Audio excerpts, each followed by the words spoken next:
उसके लिए मैं आपको धन्यवाद देता हूं। जो कुछ इधर घटनाएं घटी हैं उसके बारे में जब मैंने त्यागपत्र दिया और त्यागपत्र देने के बाद हमने आप सबों के समक्ष अपनी बात रख दी थी और उसके बाद जो तेजी से घटना चक्र हुआ, नई सरकार गठित हुई, विश्वास मत प्राप्त किया गया, मंत्रिपरिषद का विस्तार हुआ, गठन हुआ और कल चूंकि बड़ी संख्या में लोग मिलने के लिए आए हुए थे और हमारे पार्टी के अल्पसंख्यक प्रकोष्ठ की भी बैठक थी, तो वो 3 बजे तक चलती रही। इसलिए कल और मिलने वाले भी काफी संख्या में लोग थे, इसलिए कल संभव नहीं हुआ। आज दिन में जो प्रशासनिक कार्य है उसको करने के बाद हमने मुनासिब समझा कि आज ही बातचीत होनी चाहिए। इसलिए आप सब यहां पधारे हैं, मुझे खुशी है। और जो कुछ भी हुआ है, हमारे सामने कोई दूसरा विकल्प नहीं था। महागठबंधन की सरकार चलाने का हमने अपनी क्षमता भर और गठबंधन धर्म का पालन करते हुए हमने पूरी कोशिश की। कई प्रकार की कठिनाइयां आती रही और जो समाचार पत्रों में, मीडिया में वो बातें उछलती रही, मैंने उन बातों पर ध्यान नहीं दिया।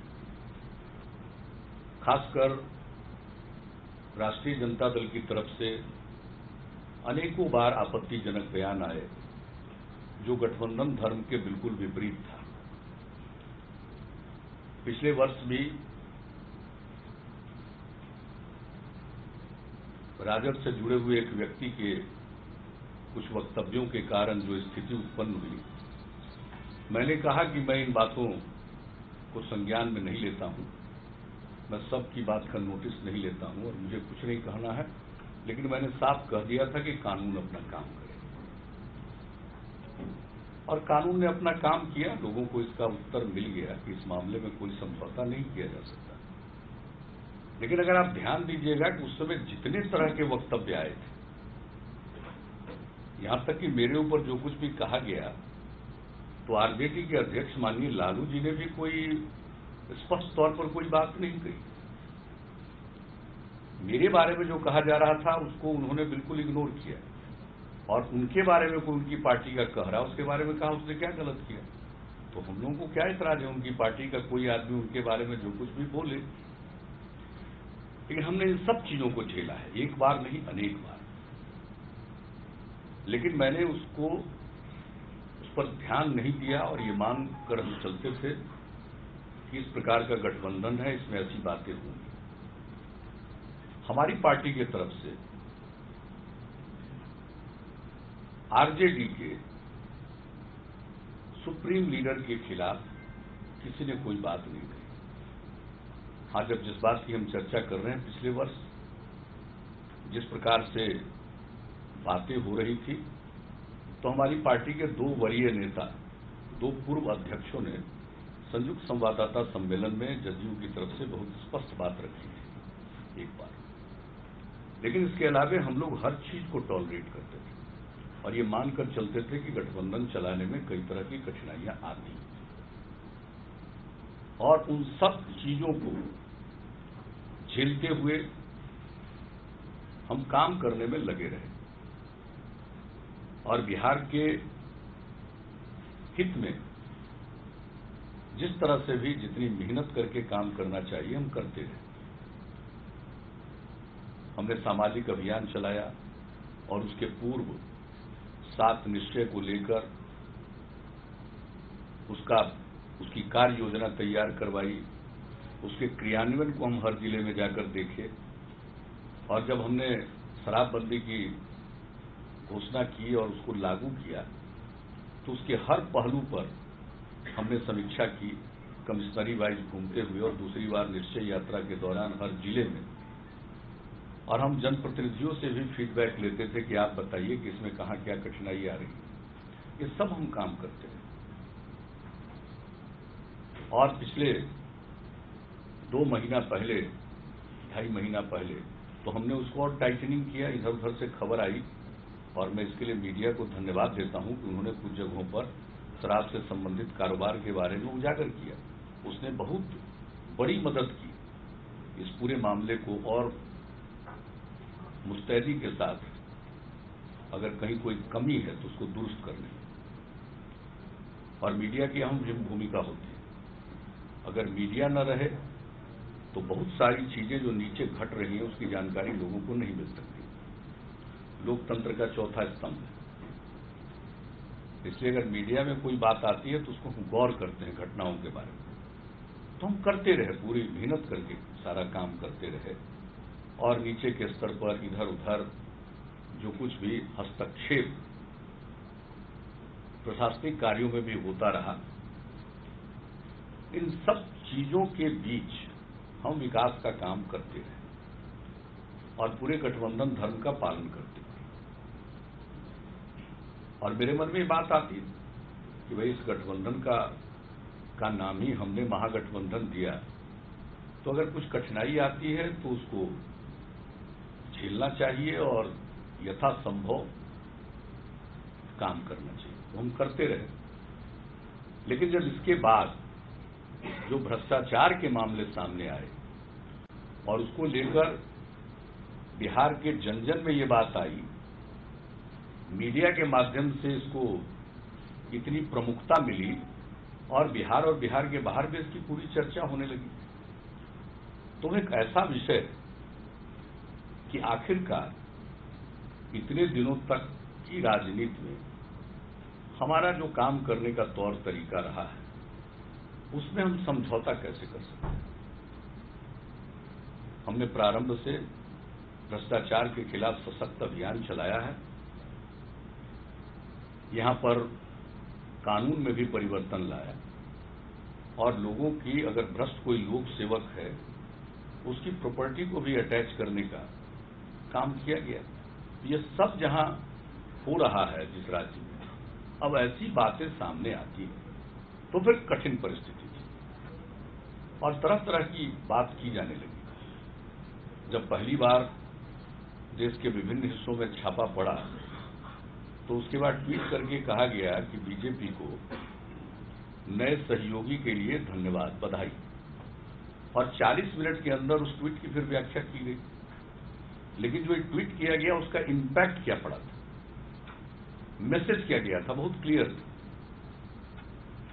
बहुत साफ मैसेज था। और 40 मिनट के अंदर उसका इंटरप्रिटेशन भी किया गया तो लोगों ने कहा कि भाई ये एक सिर्फ बात बनाने वाली बात है, लेकिन मूल जो भावना थी और जो मैसेज गया था बहुत स्ट्रांग मैसेज गया था। दूसरी तरफ से ये बात हो रही थी। और इसके बाद यहां जो कुछ भी हुआ है, मैं तो यहां नहीं था, मेरी तबीयत खराब थी और आप सब जानते हैं कि राजगीर से मेरा भावनात्मक लगाव और पेट की गड़बड़ी के कारण हाई फीवर,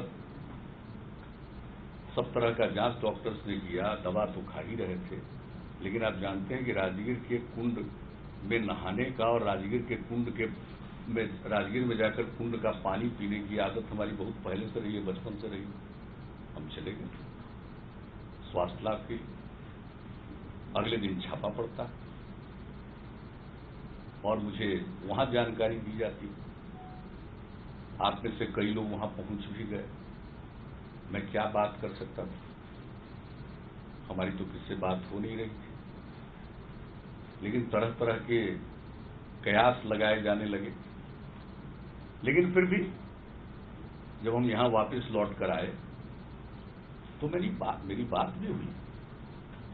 लालू जी से भी एक बार नहीं कई बार बातचीत हुई और मैंने हर बार यही कहा कि भाई जो आरोप लगे, जो सीबीआई ने केस रजिस्टर किया है, तो उसके मामले में स्पष्ट कर देना चाहिए, तथ्यगत उसके बारे में स्पष्टीकरण देना चाहिए, उसका एक जवाब देना चाहिए।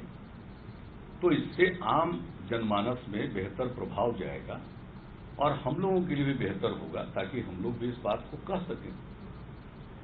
लेकिन जो समाचार पत्रों में जो केस रजिस्टर किया गया, उसे आप FIR जो मानते हैं, जो भी मानते हैं, वो सारी बातें आई है, उसके मद्देनजर तो स्पष्ट करना ही चाहिए। सारी बात चलने लगी कि इस्तीफा क्यों नहीं ले रहे हैं, इस्तीफा क्यों नहीं ले रहे हैं। मैं जानना चाहता हूं कि पिछले 20-21 दिनों में बिहार, और बिहार ही नहीं, देश भर के मीडिया में जो ये बात आती थी और सीधे क्वेश्चन मार्क मेरे ऊपर था कि भाई इतने दिनों से जो इनका काम करने का तौर तरीका रहा है, भ्रष्टाचार के खिलाफ जीरो टॉलरेंस की बात करते रहे हैं, तो ऐसी स्थिति में ये क्या करेंगे। ये सारे प्रश्न तो उठ रहे थे। हमारे पार्टी की मीटिंग तो 2 जुलाई को हुई थी, स्टेट एग्जीक्यूटिव की मीटिंग। उसमें लिए गए निर्णय के फॉलो अप में 11 जुलाई को एक मीटिंग थी, जिसमें स्टेट एग्जीक्यूटिव के अलावे विधानमंडल दल के सभी सदस्य और जो उम्मीदवार पिछले चुनाव में, विधानसभा के चुनाव में उम्मीदवार थे, उन लोगों को भी बुलाया गया था। जिला अध्यक्ष भी थे, हमारे जितने प्रकोष्ठ हैं उनके अध्यक्ष को भी बुलाया गया था। और संगठन संबंधी बात पूरी होने के बाद जो लोगों को बाकी अगर कोई बात अन्यान्य में कुछ कहना हो तो लोग कहना शुरू करते हैं। तो हमारे पार्टी के अंदर 29 लोगों ने अपनी बात रखी उसके बाद, और एक के बाद एक सब लोगों ने इस बात पर प्रकट किया कि हम लोगों की जो नीति रही है उससे हम लोगों को अलग नहीं हटना चाहिए। ये पूरी मीटिंग में ये हमारे पार्टी के लोगों का विचार था।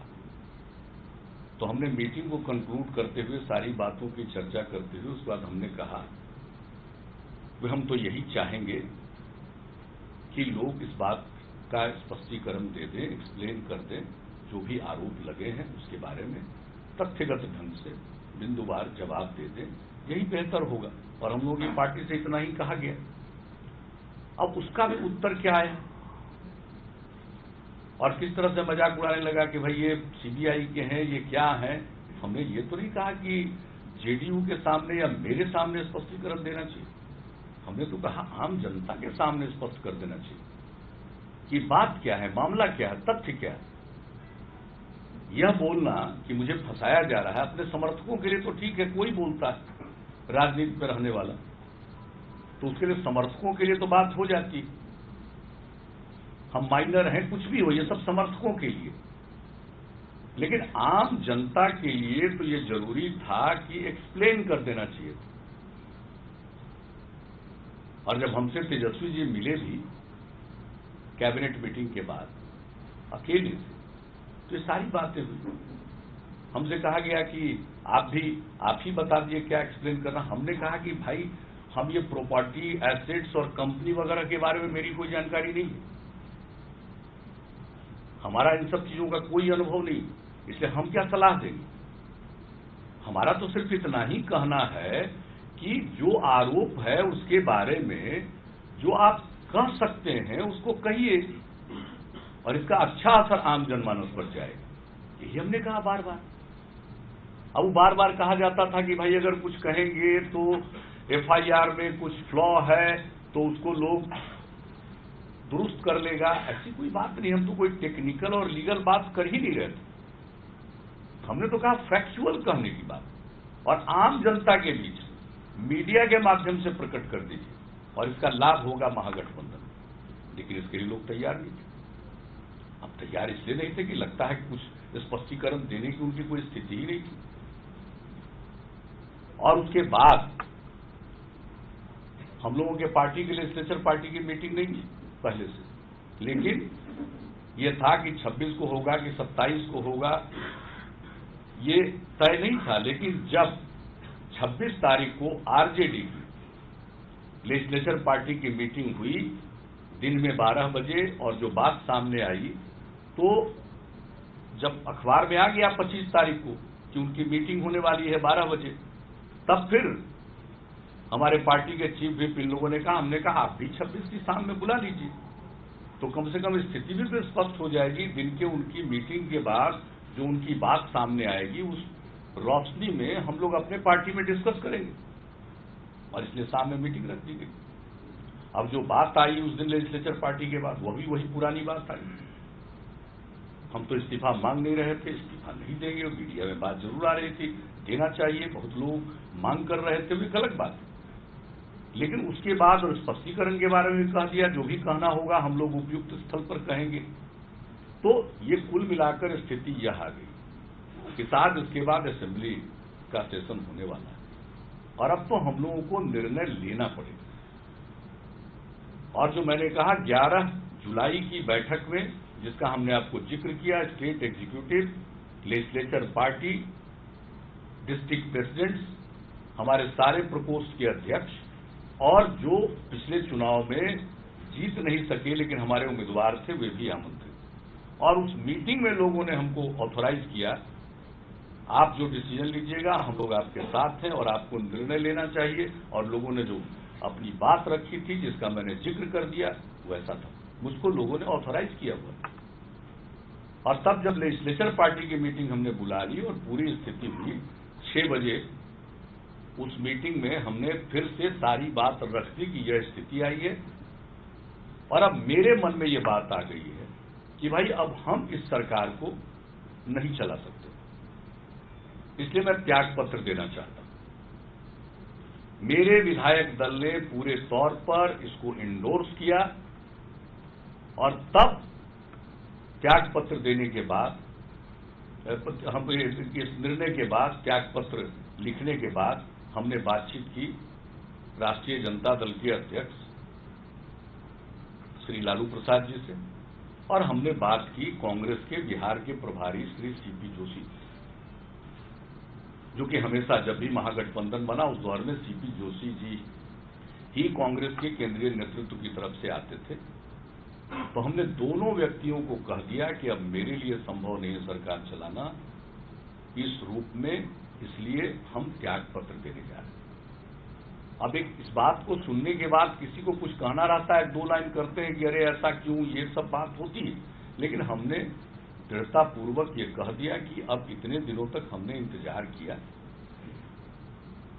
20 महीना से भी ज्यादा हो गया, 1/3 से भी ज्यादा समय हमने चला दिया, 3 दल का महागठबंधन है, अब हमसे संभव नहीं है, इसलिए हम जा रहे हैं त्याग पत्र देने।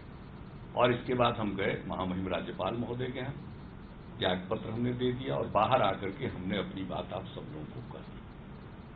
और उसके बाद हम लौट करके आए तो बीजेपी के शीर्ष नेतृत्व की तरफ से यह प्रस्ताव आया कि हम लोग पूरे तौर पर आपके साथ हैं और संयुक्त रूप से सरकार बनाइए, हम लोग सरकार में भी शामिल होंगे, सब कुछ हो। ये सारी बातें जब आई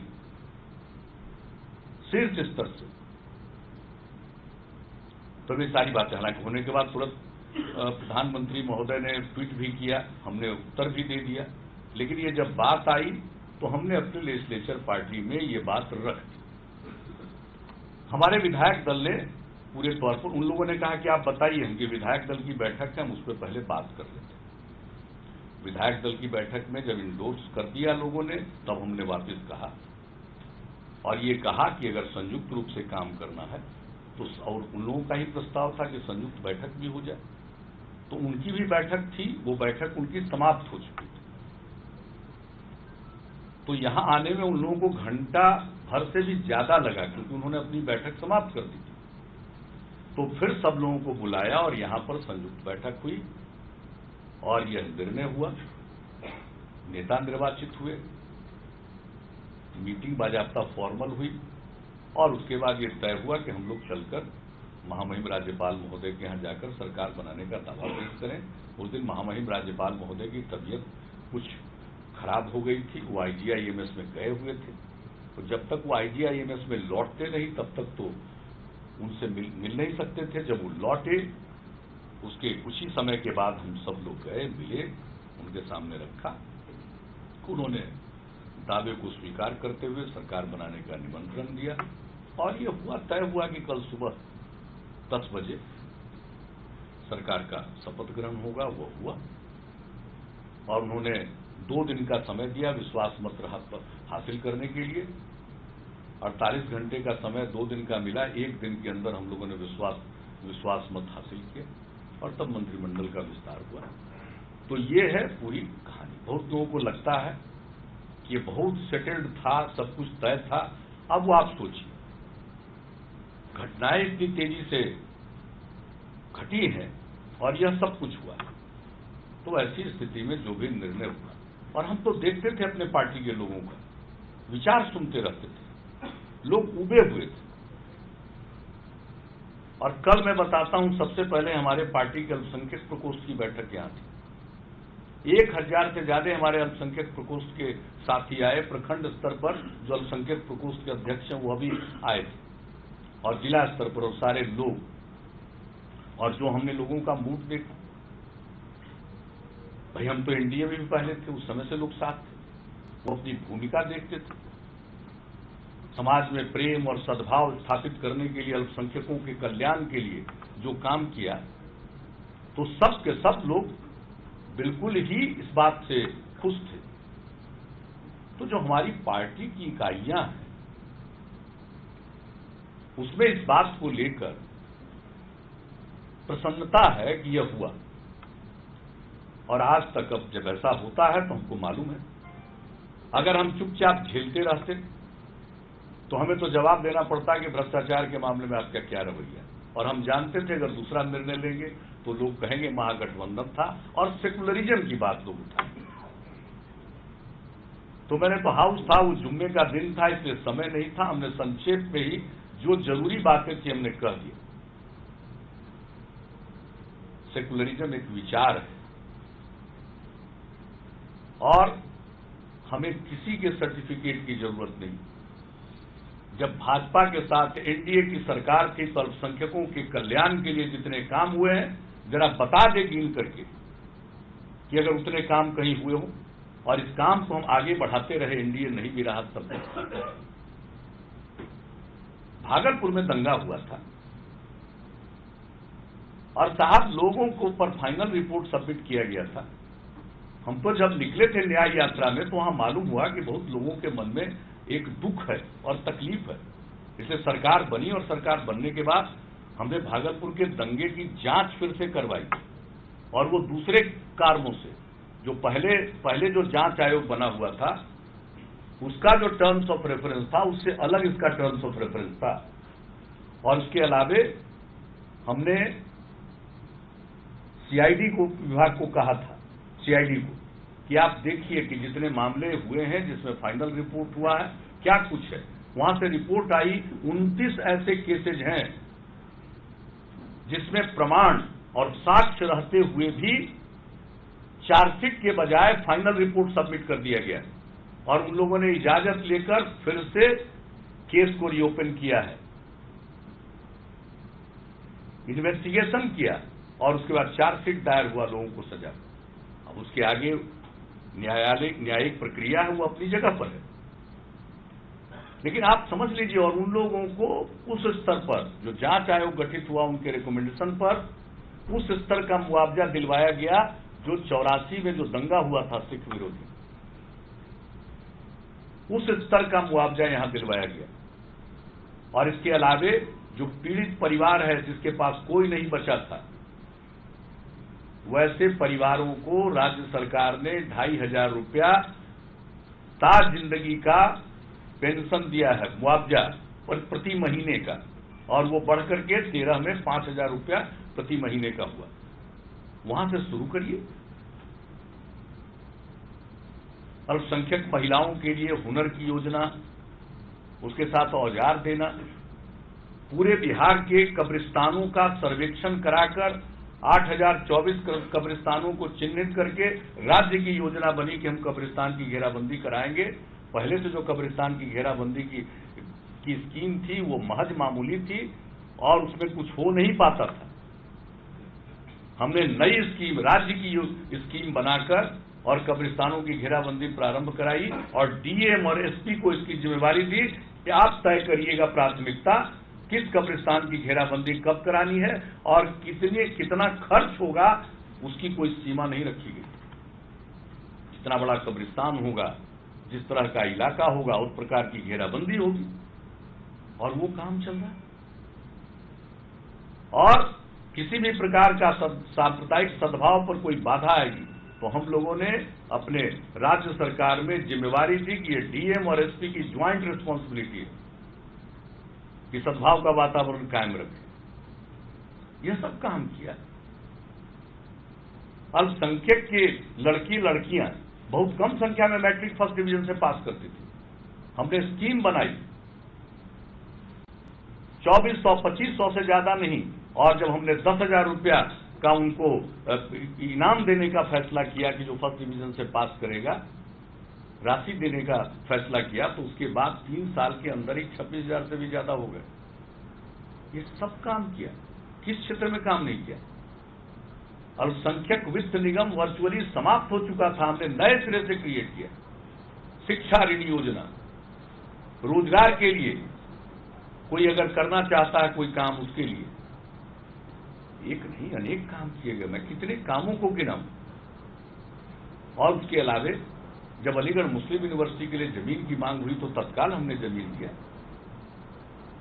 तो हर प्रकार से सांप्रदायिक सद्भाव बनाए रखने के लिए, और यह सब काम हमने किया। हम जुबान से कम बोलते हैं, हम काम करते हैं, और सतह पर काम अपने आप बोलता है, ये सब लोगों को मालूम। तो लोग सेकुलरिज्म की बात करेंगे। अरे सेकुलरिज्म की बात कीजिए, बहुत अच्छी बात है, लेकिन कुछ दिखाइए भी तो सही कि सही मायने में सिर्फ सेकुलरिज्म बोलते हैं वोट के लिए या सचमुच सेवा के लिए बोलते हैं, लोगों के कल्याण के लिए बोलते हैं। तो ये बात बोल रहे हैं, तरह तरह की बात बोल रहे हैं। और हमें तो मालूम था, दो तरफ रास्ता था। या तो हम भ्रष्टाचार से समझौता करते, और नहीं समझौता किया तो हमको मालूम था कि इस प्रकार की आलोचना हमें झेलनी पड़ेगी। मैं किसी आलोचना से तनिक भी परेशान नहीं हूं। हम अपने काम से उनको साबित कर देंगे कि आपकी आलोचना का कोई मतलब नहीं, उसका कोई आधार नहीं, और उसके साथ हम कोई समझौता नहीं करते हैं। सेकुलरिज्म में मेरा पक्का यकीन है, लोकतंत्र में पक्का यकीन, समावेशी विकास, न्याय के साथ विकास में हमारा पक्का यकीन है, और समाज के हर तबके के कल्याण के लिए काम करते हैं। अब सेकुलरिज्म का चादर ओढ़ करके लोग संपत्ति अर्जित करें, यही मतलब है सेकुलरिज्म का। जरा बताइए तो। और मेरे ऊपर तो आज नहीं, कुछ पिछले कई महीनों से आक्षेप लग रहे हैं। सर्जिकल स्ट्राइक हो, नोटबंदी हो, तो तरह तरह की बात कही गई। लेकिन 80% आदमी कहां 1000 रुपया 500 रुपया का नोट देखा है भाई। गरीब लोगों को अच्छा लगा कि कुछ पैसे वाले लोगों पर हमला हो रहा, लेकिन हमने साथ साथ नोटबंदी का समर्थन करते हुए कहा कि बेनामी संपत्ति को हिट कीजिए। पूरे बिहार में घूम घूम करके हम बोलते रहे। और अब अगर बेनामी संपत्ति पर हिट होने लगा तो हम क्या कहें? गलत है। हम कैसे कह सकते हैं गलत? और अगर नहीं है बेनामी तो बताइए कि नामी है। यही तो कहा था, एक्सप्लेन कर दीजिए।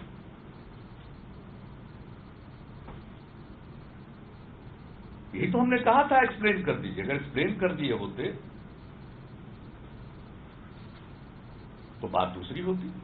लेकिन अब बताइए, जब चारों तरफ से इस तरह की बात उभर कर सामने आ रही है, तो जिस पर बात आ रही है उन्हीं को एक्सप्लेन करना पड़ेगा, कोई दूसरा नहीं। हमारा महागठबंधन इसलिए नहीं बना था कि आप कुछ भी करिए, हम आपकी खिदमत करेंगे, आपके साथ रहेंगे। और कुछ देखिए, अहंकार की भाषा लोग बोलते हैं, बार बार बोलते हैं कि हमने बना दिया। हमने बना दिया? कौन कहा था बनाने के लिए? हम तो पटना में थे, यही जनता के दरबार में। अभी जो जगह बदल गया, उसी का दूसरे रूप में आज आपके सामने है। यहीं पर तो हम थे। और हमको आप ही लोगों ने बताया कि दिल्ली में अभी हो रहा है मुलायम सिंह यादव जी, लालू जी, शरद जी प्रेस कॉन्फ्रेंस कर रहे हैं और आपको डिक्लेयर करेंगे। मैंने तो कहा नहीं था कि डिक्लेयर करिए, हम तो सबको बता करके आ गए थे। ये करना होता तो पहले करते, जिस दिन बात हो रही थी उसी दिन करते कि आज हम हैं कल भी रहेंगे, आप कह दीजिए। लेकिन अब नहीं कहा तो बहुत कम समय है, ये सब बोलने की जरूरत नहीं है, सीट वगैरह का समझौता कर।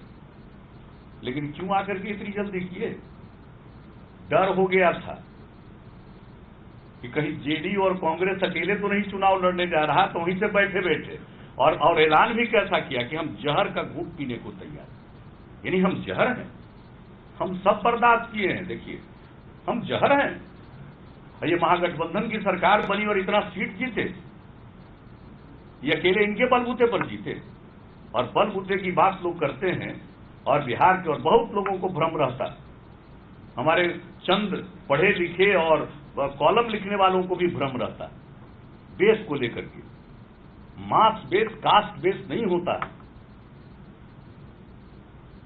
और हम कास्ट बेस में यकीन नहीं करते, हम मास बेस में यकीन करते। पता नहीं कितने लोग दावा करते हम बनाए, हम ही को बनाया। यार बताएं आपको, Lalu ji Patna university students union का चुनाव लड़ रहे थे, हम इंजीनियरिंग कॉलेज में थे, हमारे यहाँ 500 स्टूडेंट थे, और हमारे इंजीनियरिंग कॉलेज का कैंडिडेट था उनके खिलाफ सबसे जो जिसको कहते हैं कि सामने फ्रंट में डायरेक्ट कंटेस्ट में था। आपको मालूम है, ये भूल गए। उस इंजीनियरिंग कॉलेज में मेरी प्रतिष्ठा थी, इंजीनियरिंग कॉलेज के मुद्दों को लेकर हम छात्रों के मुद्दों को लेकर के हम लड़ते थे और सबको उसका मिलता था, उसकी मांगे पूरी होती थी। मुझको इतना प्रेम और सम्मान अपने इंजीनियरिंग कॉलेज में था, बिहार कॉलेज ऑफ इंजीनियरिंग उस समय था, अब तो एनआईटी बन गया, मेरे ही प्रयास से एनआईटी बन गया। 500 थे स्टूडेंट, उसमें से 450 वोट लालू जी को दिलवाया। आज बात करते क्या किया? हम एमएलए बने आपकी कृपा से बने क्या? हम बाढ़ के एमपी बने 89 में आपकी कृपा से बने क्या? हम पहली बार एमपी का चुनाव लड़े तो कौन लड़ रहे थे हमसे, हमारे खिलाफ? ये छिपी छिपाई बात है। आप गए थे क्या कुछ वोट दिलवाने? 91 का चुनाव हुआ, वो तो कंप्लीट पोलराइजेशन था मंडल कमीशन के बाद, उसमें आप जरूर गए, लेकिन उसकी नहीं भी जाते तो कोई फर्क नहीं पड़ता। और उसी चुनाव में घूम रहे थे, आजकल उसी चुनाव का कहानी बता रहे हैं, मर्डर केस के एक्यूज हैं। आप बताइए क्या बनाया है? अरे जब जननायक कर्पूरी ठाकुर जी का निधन हो गया था, लोकदल विधायक दल के नेता का चुनाव था, कई लोग इनके साथ थे। मैं इन सब बातों की चर्चा नहीं करता, एक विधायक सिर्फ, और हमने वो किया तय। जितने गैर यादव विधायक थे सब लोगों से लोकदल में हमने बात किया कि अब जननायक कर्पूरी ठाकुर जी नहीं है, हम लोगों को यादव समाज से ही नेता बनाना चाहिए, वो सबसे बड़ी संख्या में है। अब वो बनेंगे तो सबको साथ लेकर चलने की कोशिश करनी होगी उन्हें। कर्पूरी जी को तो पार्टी के अंदर बहुत कष्ट दिया जाता था, अब इसका कोई दूसरा रास्ता नहीं, हमको आज तो रहे नहीं, वीरेंद्र बाबू, सब लोग साथ दिए, और ये वोट के बदौलत ये लोकदल विधायक दल के नेता बने। हमारे लिए क्या किए? अरे भाई हमने क्या क्या नहीं किए, आज बड़ा बोलते रहते, लोग भूल जाते हैं। और इनके जो बड़े भारी हैं ना, जो बोलते रहते हैं, उनको समझाने में सबसे ज्यादा देर लगा था हमको। उनके जो खास बने हुए हैं ना, जितना अनाप शनाप बुलवाना है उन्हीं से जो बुलवाते हैं, उन्हीं को समझाने में हमको सबसे ज्यादा समय लगा। और आज तक उस आदमी को इसी बात की तकलीफ है हमसे, तो बात करते हैं। अरे नहीं क्लियर है तो पुराने आदमी नहीं है, पुराने लोगों से पूछ लीजिएगा, सब क्लियर हो जाएगा। तो क्या किया है भाई? जब सरकार बन गई, नारा लगा देता था वर्कर लोग, लालू नीतीश जिंदाबाद। इनको 3-4 महीना के बाद खराब लगने लगा था, किसका नमक काहे घुसा देता? आपसे नहीं जानते हैं दीपक जी, जान लीजिए ठीक से। तो हमारे लिए क्या किया है भाई? आज कह रहे थे, अपनी मर्जी से डिक्लेयर किए थे। वो बोलते हैं कि पहले कह रहा था। पहले की बात जरूर थी, जेडीयू की चाहत थी, अलायंस जब बन रहा था, बनने वाला था और हो गया था कि ये मान लीजिए, ये करना चाहिए, वो बात अलग थी।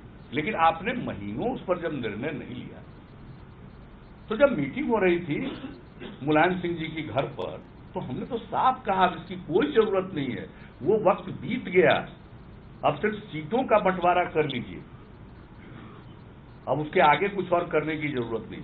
तो आप अपने किए, अपने गरज में ऐलान किए, हम तो नहीं कहने गए, हमने तो नहीं कहा था, और बन गए। आज ही बताते हैं कि सबसे बड़ी पार्टी 80 और हम लोग 71। इसका जवाब तो क्यों नहीं देते हैं? हम लोगों के समर्थकों ने आंख मूंद कर वोट किया, और आपका इतना प्रभाव नहीं है, या आपकी नीयत कैसी थी आप जानिए, कि आप उस तरह से वोट ट्रांसफर अपना पार्टी वाला नहीं करा सके। एक नहीं अनेक उदाहरण, 2 हमारे उम्मीदवार तो फिर हारे हैं, ये तीर अतीर धनुष के चक्कर में। लेकिन उसके अलावा एक नहीं कितने क्षेत्र हैं। मैं तो हाथ जोड़कर विनती करूंगा आप सब लोगों से, आप लोग और आपके मित्र लोग कॉलम लिखते हैं, उठा करके एनालिसिस कर लीजिए, जो हमारे कैंडिडेट्स कहां हारे। लेकिन बात हम तो कभी इन सब चीजों की चर्चा करते नहीं थे। देखिए, अहंकार बड़ी बुरी चीज है। इस अहंकार में हमने ये कर दिया, हमने वो कर दिया, अरे क्या कर दिया, ये सब दावा नहीं करना चाहिए और बहुत अहंकार नहीं पालना चाहिए। 2010 का परिणाम सबके सामने है, और तब जबकि पासवान जी भी उधर थे, अब पासवान जी भी इधर हैं, माननीय रामविलास पासवान जी। बहुत भ्रम नहीं पालना चाहिए। लेकिन चलिए, ये आगे की बात है। हम लोगों ने जो निर्णय लिया है, जो हम लोगों को फीडबैक अपने साथियों के माध्यम से, आम लोगों के माध्यम से जो मिल रहा है, लोगों में प्रसन्नता है कि यह निर्णय बिल्कुल सही हुआ। लेकिन मैं जानता हूं कि मुझे कुछ आलोचना झेलनी पड़ेगी, कुछ बड़े बुद्धिजीवियों के कॉलम्स के जरिए। मैं ये जानता हूं, एक से एक बुद्धिजीवी हैं। कुछ बुद्धिजीवी तो हमको कह देते हैं इसका कोई बेस ही नहीं, एक से एक बुद्धिजीवी। कौन कौन से शब्दों का प्रयोग मेरे लिए होता है मैं देखता हूं, लेकिन मुझे कोई तकलीफ नहीं है, सब स्वतंत्र है। हमने पहले भी कहा है, हम गांधी जी को के विचारों में यकीन रखते हैं। उन्होंने कहा था कि भाई मीडिया को आजादी होनी चाहिए, पत्रकारों को आजादी होनी चाहिए, जो इच्छा लिखिए। अच्छा ही लगता है हमको, कोई बुरा नहीं लगता। क्या फर्क हमको पड़ता है? अगर कोई हमको बेसलेस कह दे बहुत अच्छा है, बिना बेस के हम एमएलए बन गए, एमपी बन गए, मुख्यमंत्री बन गए, सब बन गए। लेकिन भाई जब कुछ भी बने तो जरा मेरे क्षेत्र में, मेरे राज्य में या केंद्र में जिन मंत्रालयों को हमने देखा, उसमें तो जाकर सर्वे करके पता कर लीजिए कि मेरे काम से के बारे में लोगों की क्या धारणा है। बेस और कास्ट बेस, कौन किस जात में पैदा होगा ये किसी को पता है? अगर कास्ट बेस को कुछ लोग मास बेस समझते हैं तो भाई वो उनकी काबिलियत है, उनकी विद्वता है, वो जाने, हमें कुछ नहीं करना। तो खैर ये सब बातें होती रहती हैं और अभी होंगी। मुझे उस पर मेरे सामने कोई समस्या नहीं, बोलिएगा ही। अगर हम भ्रष्टाचार से समझौता करते तो शायद इससे 10 गुने लोग हम पर अटैक करते।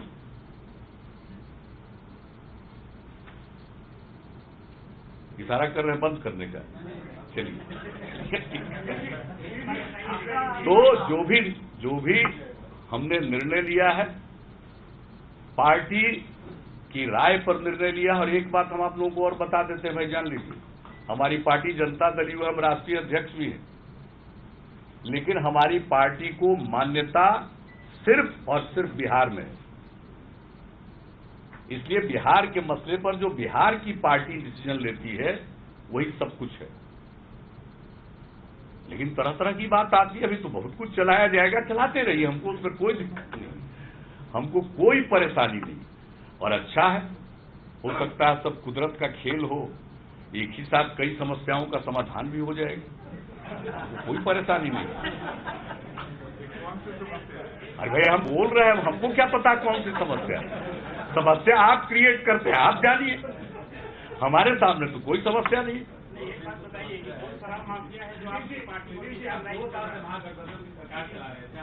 परफॉर्मेंस को कैसे देखते हैं? अगर अच्छा मानते हैं तो उसमें आरजेडी का भी कंट्रीब्यूशन है, ये भी आप मानते हैं? देखिए, महागठबंधन की सरकार 20 महीने चली, 1 साल 8 महीना, 2 साल नहीं, और 1 साल 8 महीने में जितना भी हमने काम किया उसकी व्याख्या आप कर लीजिए। विकास के काम में कोई कोताही नहीं बरती गई, और मैं ये मानता हूं कि हमारे मंत्रीगण महागठबंधन में भी काम करने में इच्छुक थे, लेते थे, लेकिन सवाल उसका नहीं है।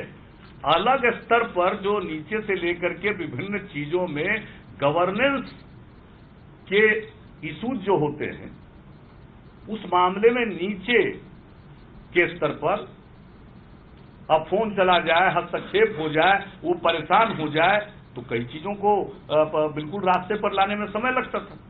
लेकिन जहां तक विकास का काम, उसमें किसी प्रकार की कोताही नहीं बरती गई और काम हुआ है। प्रभावित तो हुआ, विकास का काम नहीं प्रभावित हुआ। आप जो प्रशासन गवर्नेंस नीचे के स्तर पर बिला वजह आप किसी को फोन कर दीजिएगा तो थोड़ा देर के लिए वो उसको हो जाएगा, लेकिन जब खबर आती है तो रूल ऑफ लॉ के साथ भी कोई कॉम्प्रोमाइज नहीं हुआ है। लेकिन हाँ, विभिन्न स्तर पर आप सब लोग जानते हैं, हमसे ज्यादा भाई आप लोग जानते हैं। अब आप लोग हमसे ज्यादा विजिट करते रहे हैं सब चीज से पहले। ये तो दिखा तो दिया। एक सवाल है कि आपने कहा था कि मिट्टी में मिल जाएंगे, बीजेपी के साथ नहीं जाएंगे। फिर से आपने कहा था कि मिट्टी में मिल जाएंगे, बीजेपी के साथ नहीं जाएंगे। मेरा दूसरा सवाल है कि क्या प्रधानमंत्री नरेंद्र मोदी अब आपके भी नेता हैं और क्या आप एनडीए के पार्ट हैं? नहीं, देखिए साहब, आप जो पहले वाली बात जो बोल रहे हैं वो उस समय का संदर्भ है, और आज का जो संदर्भ है, अगर महागठबंधन को ठीक ढंग से चलाते और ये सारे मुद्दे नहीं आ जाते तो फिर कोई समस्या नहीं थी। लेकिन ये समस्या आ गई तो दो चीज आमने सामने खड़ा है। भ्रष्टाचार से या तो समझौता करके अपनी पहचान को हम विलुप्त कर दें, या तो दूसरा चीज है कि हम बिहार के हित में फैसला लें, बिहार की सेवा करें, और जो मेरा कमिटमेंट है बिहार के लोगों के प्रति, हम उस दिशा में काम करें। आज बिहार के हित में, और मैंने रिजिग्नेशन के बाद भी कहा था, आपने कहा आगे क्या करिएगा, हमने कहा कि बिहार के हित में हम फैसला लेंगे। यह बिहार के हित का फैसला है नंबर 1। जहां तक आप बात करें एनडीए की, आज जेडीयू और एनडीए में की संयुक्त सरकार बनी, हमारी नेशनल एग्जीक्यूटिव होगी 19 को। चूंकि एनडीए नेशनल स्तर की बात है, जिस प्रकार से हमने यहां सारा निर्णय पार्टी के राज्य स्तर की इकाई के विचार के आधार पर किया, उसी तरह से वहां हम करें। नरेंद्र मोदी आपके नेता हैं, नरेंद्र मोदी आपके नेता हैं। अरे ये कोई सवाल ही नहीं है आपका, ये तो सवाल ही नहीं है, ये कोई प्रश्न नहीं है। हम तो बिहार की बात कर रहे हैं। आगे पूछिए। मधुबनी में आपने ऐलान किया कि बेनामी प्रॉपर्टी पे क्रैकडाउन होना चाहिए, उसके बाद लालू जी के यहाँ सीबीआई रेड होता है, तमाम तरह के उद्भेदन होते हैं 2.5 महीने में बेनामी प्रॉपर्टी को लेकर। क्या आप कन्विंस्ड हैं कि लालू यादव और उनके परिवार के पास जितना भी संपत्ति है वो बेनामी है? नहीं है तो वही ना साबित करेंगे। आप बताइए। हम क्या बताएं, हम एक्सपर्ट ही नहीं है। ये एसेट एक्वायर करना, इधर से उधर कंपनी में ट्रांसफर करना, हम इसके विशेषज्ञ नहीं है। आप ही लोग जो दिखाते हैं और छापते हैं वही पढ़ते हैं, जानते हैं, उससे अधिक हम नहीं जानते। इस मामले में जो आपका विचार होगा वही मेरा विचार, आपका जो विचार वही मेरा विचार।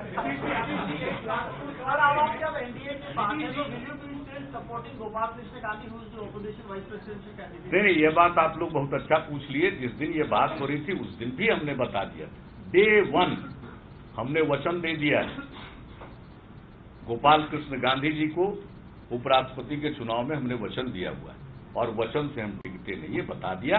उन लोगों ने भी कहा कि नहीं ठीक है। इसलिए वह कोई विषय ही नहीं, और यह निर्णय पहले का था। इसलिए जब एक बार गोपाल कृष्ण गांधी जी को उपराष्ट्रपति के चुनाव में हम लोगों ने समर्थन की घोषणा कर दी, तो उससे क्यों हम डिगेंगे?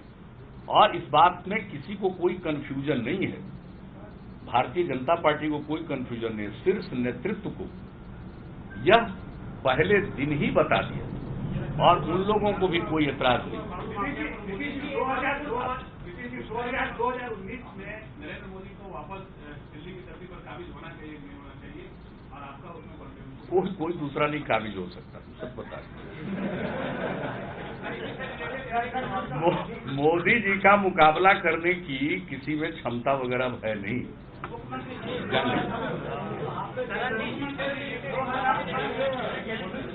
आगे बढ़िए। एक साथ तीन नहीं, अब वो बार बार बोल रहे हैं उधर से सीनियर। त्यागी जी ने कहा कि दारू माफिया आपकी पार्टी को और भाजपा को डिस्टेबलाइज करने के लिए पैसा कॉपर चला। अरे छोड़िए, कोई सुनिए, ये सब चीज बोलने का नहीं है, कार्रवाई का चीज है। यहाँ ये सब नहीं चलने दिया जाएगा किसी भी कीमत पर, और आप देख लीजिएगा, इसके लिए जुबान से बोलने की जरूरत नहीं है, काम बोलता रहेगा। और हम लोगों की पार्टी को तोड़ने की क्षमता किसी में नहीं है, और हमारे पार्टी के लोग इस प्रकार के नहीं हैं कि किसी के बहकावे में आने वाले हों, या किसी तरह के जिसको कहिए कि उसको लोभ या लालच या कोई किसी को दे, इससे आने वाले नहीं। हमारी पार्टी इस मामले में बहुत मजबूत है। भी कार्रवाई करेगी बेनामी संपत्ति के खिलाफ जी, आर्थिक अपराध इकाई भी कार्रवाई करेगी, जहां तक अधिकार है करती है। और हम तो ये आज नहीं, हम तो पिछले 6 साल से सवाल उठा रहे हैं कि जो ईडी की रिस्पॉन्सिबिलिटी, हम बार बार कह रहे हैं कि कम से कम पहले 5 करोड़ कहा था, और अभी तो हाल में हमने कहा कि अब 10 करोड़ तक कर देना चाहिए। यहां देना चाहिए स्टेट के पुलिस को ये पावर, ताकि वो भी कर सकें, क्योंकि इतने देश में मामले हैं, वो सब जगह तो जा नहीं सकते। तो ये तो हमारी मांग पहले से है, और इस चीज को हम जारी रखे हुए, और आगे भी हम इस बात की चर्चा करें। लेकिन नियम के ये कानून के मुताबिक जो राज्य की पुलिस के अधिकार क्षेत्र में है, राज्य के अधिकार क्षेत्र में, उस पर तो हम एक्शन करते हैं और आगे भी करेंगे। लेकिन जो केंद्रीय एजेंसी के अधिकार क्षेत्र में, वो केंद्रीय एजेंसी करेगी। 2009 में आपने कहा था मुख्यमंत्री जी कि जो हमें विशेष राज्य का दर्जा देगा उसके साथ जाएंगे। नाम तो लीजिए ना, नरेंद्र मोदी क्या कितना दिन खाली यही कहते रहे, नाम लीजिए ना, क्या मतलब है?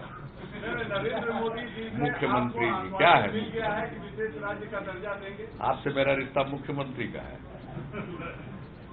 नाम लेके पूछिए, ठीक पूछ रहे हैं। ये कह रहे हैं कि 20 महीने की आपकी सरकार में राज्य का दर्जा क्या आपको आश्वासन नहीं, हम लोग तो उसकी मांग करते रहे हैं, और ये बिहार का जो मांग है, इसको हम रखते रहे।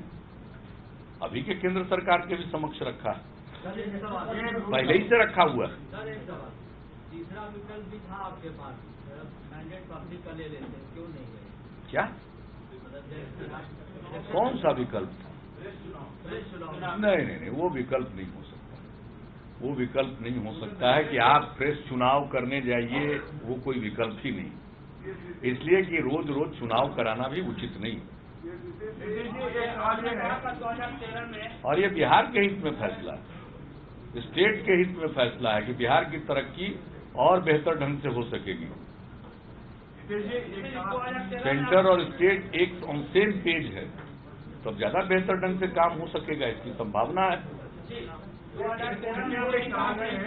महीने आपकी सरकार चली, 20 महीने में मिट्टी घोटाला से लेकर बहुत सारे घोटाले का खुलासा हुआ, जिनके साथ आप गए हैं, क्या उन खुलासों की फिर से जांच करेंगे आप? यहाँ देखिए, जो राज्य के इनके प्रश्न के उत्तर में हमने बता दिया, कोई हम स्पेसिफिक बात पर नहीं कहेंगे, इसलिए कि मेरे लिए किसी स्पेसिफिक चीज पर कहना, कल होकर यह आरोप लगेगा कि आपने बायस किया, इसलिए हम किसी एक घटना के बारे में नहीं कहेंगे। लेकिन राज्य के अधिकार क्षेत्र में जो भी मामला होगा, राज्य सरकार कानून सम्मत ढंग से अपना काम करती है, रूल ऑफ लॉ है। और हम शुरू से बोलते रहे हैं कि आज तक मेरा सिद्धांत है कि न हम किसी को फंसाते हैं न हम किसी को बचाते हैं। कानून अपना काम करता है और इसी तरह से काम होगा। हम लोग किसी को न तो नाहक परेशान करने वाले हैं और न जो कानून कहता है उसके मुताबिक कोई अगर एक्शन होता है तो उसमें कोई हस्तक्षेप करने वाला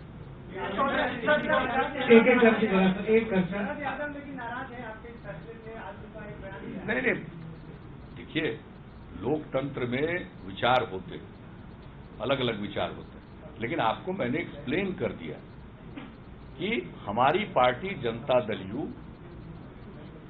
की मान्यता बिहार में ही है।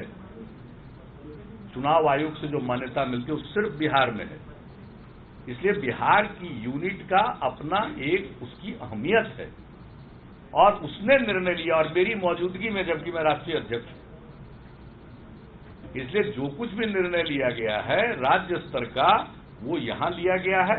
और हमने जवाब दिया एक प्रश्न के उत्तर में कि नेशनल एग्जीक्यूटिव 19 तारीख को पटना में ही अब होगी। मेरे पास वक्त नहीं था कि हम दिल्ली जाएं, इसलिए नेशनल एग्जीक्यूटिव की मीटिंग 19 अगस्त को पटना में होगी जनता दल यू की, और उसमें जो चाहे अपनी बात रख सकते हैं। नेशनल लेवल पर जो भी राजनीतिक विषय है उसके बारे में राय हो सकती है। स्टेट लेवल पर तो ये रिकॉग्निशन यही है और ये पार्टी ने निर्णय लिया है। और हमने जब निर्णय लिया माननीय श्री रामनाथ कोविंद जी को समर्थन करने का, तो हमने अपने एक एक विधायक से बातचीत की, एक एक सांसद से बातचीत की, और तब शाम में कोर कमेटी की बैठक जो कह सकते हैं, शरद जी को भी हमने आमंत्रित किया तो बैठक करके निर्णय लिया। उनको तो तकलीफ थी उससे, लेकिन वो निर्णय हुआ और कोविंद जी का हम लोगों ने, कोविंद साहब का हम लोगों ने समर्थन किया। वो आज राष्ट्रपति हैं। हमारे लिए गौरव की बात है कि बिहार के गवर्नर देश के राष्ट्रपति बने। तो ये सब चीजें ऐसी हैं, उसको हाईलाइट आप करने के लिए स्वतंत्र हैं, लेकिन हम लोगों का जो भी रास्ता है वो बहुत ही क्लियर कट है और सब कुछ नियम से और जो स्वस्थ परंपरा है उसका पालन करते हुआ। लेकिन आप जानेंगे कि हर चीज के सब हिमायती सब नहीं हो सकते हैं, सबके विचार की इज्जत करनी चाहिए, लेकिन अंततोगत्वा निर्णय तो बहुमत का होता है। व्यक्तिगत विचार हो सकता है। या थोड़ी सब बात बंद करिए, हो चुका है, सेटल हो चुका है। कल ही वो मिल चुके और वो बात समाप्त हो चुकी है, उसको आगे मत बढ़ाइए। उसका कोई बेस नहीं आगे बढ़ाने का। नेशनल पॉलिटिक्स में मेरा सबसे बड़ा रोल है कि एक बड़े राज्य बिहार की खिदमत ठीक ढंग से करूं, जो पूरे नेशन के लिए उदाहरण बने। हमने कई काम किया जो उदाहरण है। आज मेरी चर्चा अगर बिहार के बाहर होती है तो काम के चलते होती है, और हमारी पार्टी की हैसियत इतनी बड़ी नहीं है कि हम नेशनल एस्पिरेशन पाले, उसकी कोई जरूरत नहीं। और नेशनल लेवल पर तो रोल प्ले करते ही रहे, कर ही चुके हैं। माननीय अटल बिहारी वाजपेयी जी की सरकार में कौन कौन विभाग के मंत्री रहे? रेल मंत्री रहे हैं, कृषि मंत्री रहे हैं, सरफेस ट्रांसपोर्ट, अब तो डिपार्टमेंट का नाम बदल गया, 2 हिस्से में बट गया, उसको देखते रहे। आदरणीय वीपी सिंह जी, स्वर्गीय वीपी सिंह जी की सरकार में कृषि राज्य मंत्री रहे, और जब देवीलाल जी इस्तीफा कर दिए थे तो उन्होंने पूरा कहा कि तुम ही को ये काम देखना। तो बहुत काम कर चुके हैं, देश घूमते रहे, एक एमपी के रूप में, केंद्रीय मंत्री के रूप में। तो देखिए, पॉलिटिक्स में आज सेवा करने का मौका बिहार, तो बिहार की सेवा करना यह भी एक राष्ट्रीय धर्म है, यह भी राष्ट्रीय कर्तव्य है, किसी भी राज्य की सेवा करना। और अगर किसी राज्य की आप बेहतर ढंग से सेवा कर रहे हैं तो ये राष्ट्रीय भूमिका नहीं है, ये अपने आप में राष्ट्रीय भूमिका है। राष्ट्र तो सभी राज्यों को मिलाकर ही बनता है ना। हाँ, चलिए अब पूछिए। राहुल गांधी ने कहा था कि 3 महीने पहले ही उनको एहसास हो गया था कि आप जाने वाले हैं, और इस पूरे प्रकरण में कांग्रेस की भूमिका कैसे मुलाकात। ये खुशी की बात है, कम से कम उनको 3 महीने पहले अब एहसास होने लगा, अच्छी बात। लेकिन हम तो मिलने गए तब तक कोई एहसास नहीं था। भाई देखिए, हमने जब माननीय रामनाथ कोविंद जी का नाम आया तो हमने तत्काल लालू जी से भी बातचीत की और मैडम सोनिया जी से भी बात की, और हमने यूं बताया अपना कि बहुत अच्छे व्यक्ति हैं, बहुत अच्छा काम किया है, और ये इनकी राजनीतिक जीवन की शुरुआत हुई है स्वर्गीय आदरणीय मोरारजी भाई देसाई जी के साथ से, इसलिए ऐसी पृष्ठभूमि उनकी नहीं है। ये सब बात हमने कही थी। और जब ये सारा मामला हुआ तो हमने कहा 3 दल है भाई, कांग्रेस पार्टी को भी कुछ भूमिका अदा करनी चाहिए। तो राहुल जी का फोन आया हुआ था, हम तो राजगीर में थे। आने के बाद हमने बात किया। हमको तो मैंने इन लोगों के साथ बात कैसे किया जाए उस सबका सिस्टम वगैरह भी थोड़ा अब ये रहता है, तो हमने अशोक चौधरी जी को बुलाया कि भाई जरा लगाइए फोन, कैसे बात होगी। बात हुई कि दिल्ली जब आइएगा तो हम लोग मिलेंगे, बात करेंगे। हम गए दिल्ली, मिले, और लगभग 35 मिनट उनके साथ बातचीत हुई, अकेले में बातचीत हुई। हमने सारी बात रख दी, और यह भी उनको कहा कि भाई आप ही ना ऑर्डिनेंस फाड़े थे, तो आप सोच लीजिए कि वर्तमान परिस्थिति में क्या करना चाहिए। और हम तो चाहते हैं महागठबंधन चले, लेकिन कुछ ऐसा रास्ता निकालिए कि जनता दल यू को भी और हम लोगों को भी बाहर ठीक ढंग से कुछ कहने का अवसर मिले। सारी बातें हुई। अब यह बात तो विचित्र है, अरे नोटबंदी, सर्जिकल स्ट्राइक का सपोर्ट किया, हमने सपोर्ट किया। उसके पहले मैडम सोनिया जी का आ गया था बयान, नोटबंदी का हमने समर्थन किया। महामहिम राष्ट्रपति के पद पर थे प्रणब बाबू, लेकिन कांग्रेस के नेता रहे हैं, देश के वित्त मंत्री रहे, उन्होंने क्या बयान दिया था? नोटबंदी ठीक हुआ, उसके बाद हमने बयान दिया ठहरिए। और नोटबंदी के बारे में हमने बार बार कहा, और यही नहीं, जब चिदम्बरम साहब का बुक रिलीज फंक्शन था तो हमें तो मालूम भी नहीं था कि उसमें भी पैनल डिस्कशन होता। अब पैनल डिस्कशन में मेरा भी नाम ऊपर रखा हुआ था। उन्होंने कहा कि जाइए, आपसे ज्यादा नहीं पूछा जाएगा। हम बैठ गए, हम ही से सब ज्यादा पूछा गया।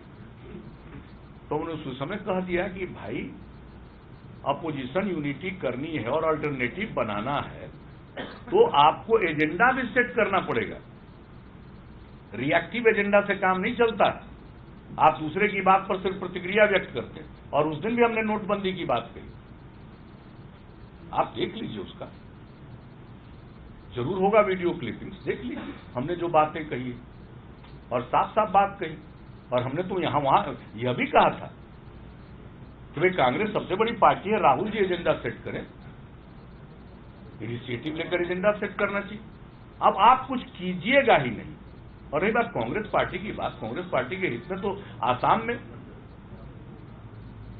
असम गण परिषद क्या नहीं, सब लोगों से बातचीत किया, लेकिन आप उस दिशा में चलते नहीं। यूपी में हम इतना मेहनत कर रहे थे, पहले आपका क्या बयान आया और बाद में आपने क्या किया? हम तो सब जगह छोड़ गए। गुजरात से हार्दिक पटेल हमसे मिलने आए यहां, उन्होंने मुझको निमंत्रित किया, और जब जनवरी में जाने वाले थे तो वहां से मैसेज आया कि मत जाइए। हम कहे ठीक है भाई, नहीं जाएंगे, हम तो इतनी इज्जत करते नहीं। लेकिन भाई आप के साथ मिलकर आपकी मदद करना चाहते हैं और आपको कोई चीज मंजूर ही नहीं है, पसंद ही नहीं है, हमारी कोई भूमिका पसंद नहीं, तो मैंने पहले भी कहा था हम सहयोगी हो सकते हैं, फॉलोवर नहीं होंगे। और इस बात को अच्छी तरह जान लीजिए। और जो कुछ भी है उनके दिमाग में अपना रखें, मैं इज्जत करता हूं, कम से कम एक बात के लिए मैं उनकी इज्जत करता हूं, करता रहूंगा कि उन्होंने उस ऑर्डिनेंस को फाड़ा जो कि बिल्कुल सही था। ऑर्डिनेंस ठीक नहीं था, उनका एक्शन सही था। और उसके बाद अगर मान लीजिए कि आप रोज कंप्रोमाइज करिएगा तो आप जानिए, इसलिए तो हमने कहा कि कोई कुछ कर नहीं सकते हैं, चुनौती देने की भी स्थिति में नहीं। इसलिए वो कहें कि इतने दिनों से मालूम था, भाई इतने दिनों से मालूम था तो हमसे कहा के लिए बात करने की इच्छा प्रकट की। पहले ही कह देते कि हमको तो मालूम है कि आप वहां जाने वाले हैं, बोल देना चाहिए था।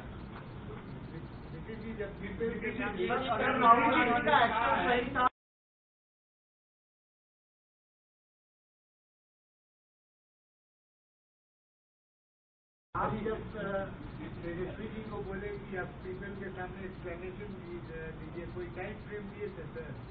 इसमें टाइम फ्रेम क्या होता है? आप हमसे प्रश्न पूछ रहे हैं तो कोई टाइम फ्रेम दिए हैं? कोई टाइम फ्रेम दिए हैं? सबको मालूम है ना, सामने रखा हुआ है, जल्दी बोलना चाहिए। वातावरण जिस ढंग का बना हुआ, हमको टाइम फ्रेम क्या देना, जल्दी बोलना चाहिए। उसके लिए टाइम फ्रेम होता है। हम लोग और आप लोग इंटरेक्ट कर रहे थे, इसका कोई टाइम फ्रेम होता है? सबको मालूम है क्या टाइम फ्रेम है। उसी तरह से यह तो स्वयं समझना चाहिए कि साहब क्या टाइम होना चाहिए।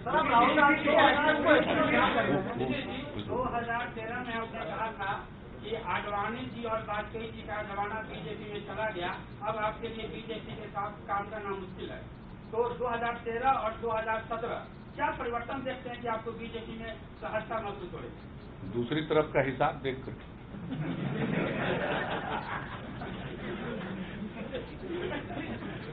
अभी की स्थिति इस तरफ तो महा असहज हो, क्या करें। और अब हमने निर्णय लिया है तो मन से निर्णय लिया है।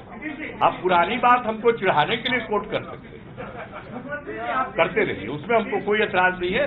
लेकिन हमने जो निर्णय लिया आज की परिस्थिति में बिहार के हित में निर्णय लिया, भ्रष्टाचार के खिलाफ लड़ने में, और मुझको पूरा विश्वास है कि केंद्र में माननीय नरेंद्र मोदी जी ने जिस तरह से नोटबंदी किया और बेनामी संपत्ति पर हिट करना शुरू किया, मुझे पूरा विश्वास है बड़े पैमाने पर वो हिट करेंगे और इस तरह की बेनामी प्रॉपर्टी देश में न रहे। आज जीएसटी लागू हुआ है, हम लोगों ने उसका समर्थन किया। क्यों किया? हम यूपीए के टाइम से कर रहे हैं। इसमें ट्रेड में और टैक्सेशन में बहुत पारदर्शिता आएगी। शुरुआती दौर में नई कोई प्रणाली शुरू होती है तो थोड़ी कठिनाई तो होती है, लेकिन इसमें पारदर्शिता आएगी, इसलिए हम लोग हिमायत की है। अब इससे 2 नंबर का कारोबार तो मुश्किल होगा। तो इस तरह के सभी कदमों की हम सराहना करते रहे और मुझे विश्वास है कि इस दिशा में देश आगे बढ़ेगा। सर, आप राहुल गांधी के एक्शन को एप्रिशिएट कर रहे हैं, लेकिन राहुल गांधी का क्या व्यूज था जब ईडी रेड हो रहे थे, एफआईआर हो रहे थे, दिल्ली में तमाम कुछ बोल नहीं रहे थे, साफ बोल नहीं रहे थे। देखिए, अंदरूनी तौर पर जो बात होती है उसको सब बात नहीं बताए, ठीक नहीं। ये मेरे लिए ठीक नहीं कि हमारे सामने अकेले में क्या बोले, ये अच्छी बात। हम उतनी ही बात कहेंगे जितनी बातें सार्वजनिक रूप से कही जाती हैं। 1 to 1 की सब बातें नहीं कही जाती। हम देखिए, हम डिफरेंट है दूसरे लोगों से, सुनते हैं ना क्या क्या बोलते रहते हैं, तो कोई असर पड़ता है ना। हमको कोई कष्ट, मुझे तो खुशी है, मुझे कोई कष्ट नहीं। हम सच बताते हैं। आपको लगता होगा हम चर्चा करते हैं, हम तो बिल्कुल सहज ढंग से बोलते हैं। और आप देखिएगा जो मेरे खिलाफ उनके प्रति आदर का भाव है, कभी आदर के भाव में कमी नहीं आएगी। लेकिन ये तो लोकतंत्र है ना भाई, आप कोई बात कहते हैं तो हम भी अपनी बात कह देंगे, लेकिन इससे हमको तनिक तकलीफ नहीं होती है। और हमने शुरू से कहा कि हम गांधी जी के विचारों में यकीन करते हैं। उन्होंने कहा कि भाई वो सही कहे गलत कहे, उसकी आजादी होनी चाहिए, हम उसमें यकीन करते हैं।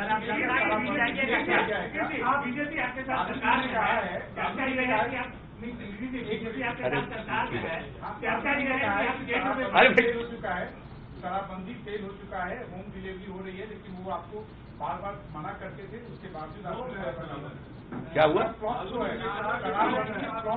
अभी तो सबको पता है फ्लॉप है कि सक्सेसफुल है। शाम में क्या हालत रहता था, आप ही लोग बताइए ना भाई, फ्लॉप है कि सक्सेसफुल है। जहां कहीं कोई फ्लॉप करने की कोशिश करे जरूर उजागर करिए उसको, हम लोग एक्शन करेंगे। इसीलिए कि आप लोग शाम के बाद कहां जा पाते थे। आपको लगता था कि शाम के बाद कहीं जाएं, बाजार में निकलें, कुछ करें, धीरे से जल्दी निकल जाते थे। जो हालत रहता था हम उसका इशारा कर रहे हैं। अरे भाई, सब बात अभी तो बिहार की बात है और नेशनल एग्जीक्यूटिव की मीटिंग हमारी होगी और उस नेशनल एग्जीक्यूटिव में हम लोगों का जो आप लोगों ने एनडीए और बाकी बातें पूछी, जो भी हमारा आगे का कदम होगा। लेकिन जहां तक बाकी सारी बातें हैं, अभी वो सारी बातें काल्पनिक।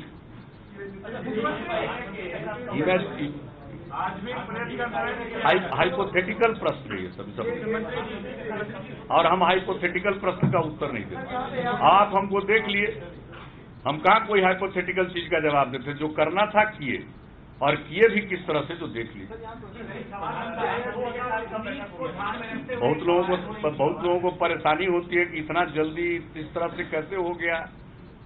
अरे ऐसे ही होता है, काम करना चाहिए तो इसी तरह से काम करना चाहिए।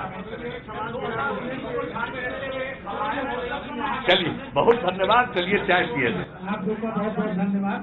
बगल के कमरे में जलपान की व्यवस्था है, कृपया जरूर आए।